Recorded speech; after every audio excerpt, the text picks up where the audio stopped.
Online TV na bado tunaendelea na mahojiano yetu kuhusu swala zima la ajira kwa elimu ama fani au ujuzi.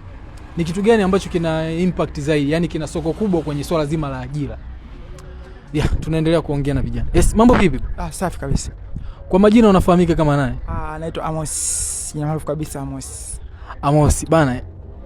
Kwa mtazamo wako unahisi ni kitu gani ambacho kina impact zaidi kwenye soko la ajira? Ni elimu ama ujuzi? Kitu gani ambacho kina impact zaidi katika swala la ajira? Kati ya elimu na ujuzi. Elimu. Unahisi elimu ina impact zaidi katika swala la ajira? Kwa sababu elimu ndio kitu pekee ambacho kinaendesha dunia kwa sasa hivi. Na sio ujuzi. Sawa, kwa sababu baadhi ya vitu vinaendeshwa kwa kutumia elimu. Kwa hiyo tunaona mashine mbalimbali zinatumia elimu. Baadhi ya maviwanda huko elimu inatumika. Baadhi ya vifaa vinatengenezwa kwa kutumia elimu. Ndio. Kwa hiyo kuna upepo fulani ambao unapita mtaani ambao watu wanasema kwamba mtu anaweza kawa amesoma lakini anapohitaji kwenda kupata kazi katika kampuni fulani wanataka wapate uzoefu, experience yake, ana uzoefu gani katika kazi hiyo anayoifanya. Na wengi wanakuwa wanayo elimu lakini uzoefu hawana. Unafikiri ni changamoto hiyo kama unaamini elimu ina impact zaidi? Changamoto iko nini inaofanya vijana wengi wana elimu lakini wanakosa ajira kwa sababu hawana uzoefu? Unajua kila kitu kina nafasi yake, lakini kwenye upande wa elimu kwa sababu wewe ujuzi pia unaendeshwa kutumia elimu. Sawa, kwa sababu kama udereva kwa sababu mule kuna baadhi ya vifaa vinaendeshwa kutumia elimu. Sawa. Kwa hiyo lazima kwanza uanze na elimu ndio uje upate ujuzi. Kwa elimu itabaki kuwa pale pale, ndio ujuzi unakuja baadaye. Kwa hiyo ni rahisi wewe kuwa na elimu ili kupata ujuzi kuliko kuwa na ujuzi kwa kupata elimu. Kwa hiyo lazima uanze na elimu kwanza ili ujuzi uje baadaye. Ni rahisi sana kuwa na ujuzi ukiwa na elimu. Lakini huwezi kuwa na ujuzi afu elimu utasumbuka sana. Yaani usiwe na ujuzi tu bila kuwa na elimu utateseka. Kwa sababu kuna baadhi ya vitu vinaendeshwa kimeandikwa Kiingereza, ujue wewe una ujuzi sawa. Unajua kuendesha gari kutoka mpaka pale. Sawa, kwa nini labda reverse rudi nyuma? Wewe hujui. Umeona, hujui. Kwa hiyo utateseka mpaka uelekezwe bwana hii reverse maana ni nyuma, unajua Kwa hiyo mtu aliyesoma ni rahisi sana kujua kwamba hii reverse maana ni rudi nyuma. Mtu anaweza kujua gari bila kuwa na ujuzi kwa maelekezo tu. Unaona watu wanajifunza ndege kutumia kaa ndani, anajifunza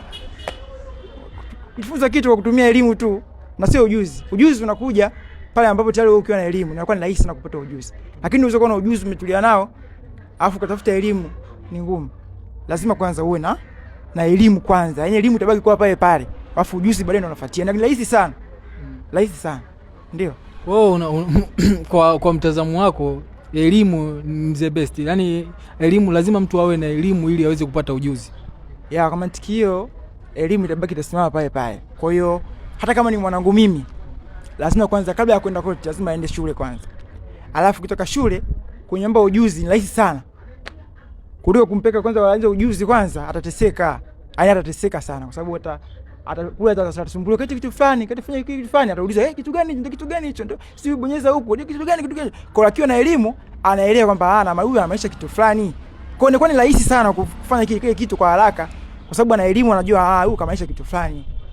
Umeona? Sasa inakuja issue moja kwenye swala zima la mambo ya kwenye ajira. Makampuni mengi sasa hivi wanakuja watu wanapeleka vyeti vyao, labda mtu tayari ana elimu, kashasoma, kashamaliza masomo na mpeleka vyeti kwenye kampuni fulani, labda anahitaji kufanya kazi hii.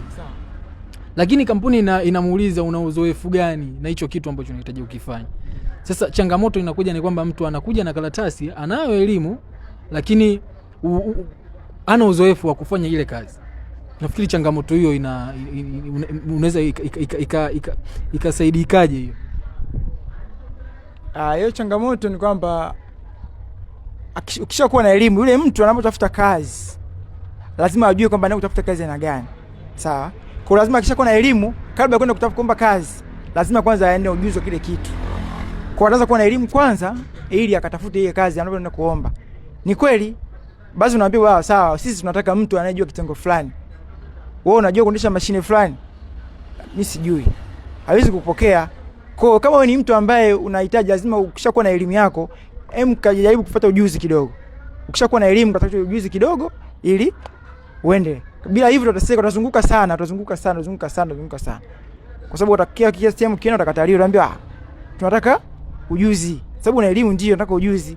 Kwa hiyo sasa ili uepukane na hayo mambo, lazima kwanza wewe ufanyaje?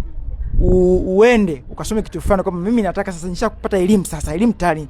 Kwa hiyo kitu ambacho nataka kusomea kwa sasa, nataka kusomea ni kitu fulani ili kwa hiyo wepesi mimi kupata. Kwa hiyo akiniambia kalete kitu fulani, kalete vyeti, naleta vyeti. Kalete cheti cha kitu fulani, naleta. Okay. Bana, nashukuru sana ndugu Amos. Nafikiri kuna mengi ambayo tunatamani tuzungumze, lakini kutokana na muda itatulazimu tuishie hapa. Lakini kizuri nafikiri watu wameweza kufahamu vizuri kwamba elimu na ujuzi ni kitu gani ambacho kina impact zaidi.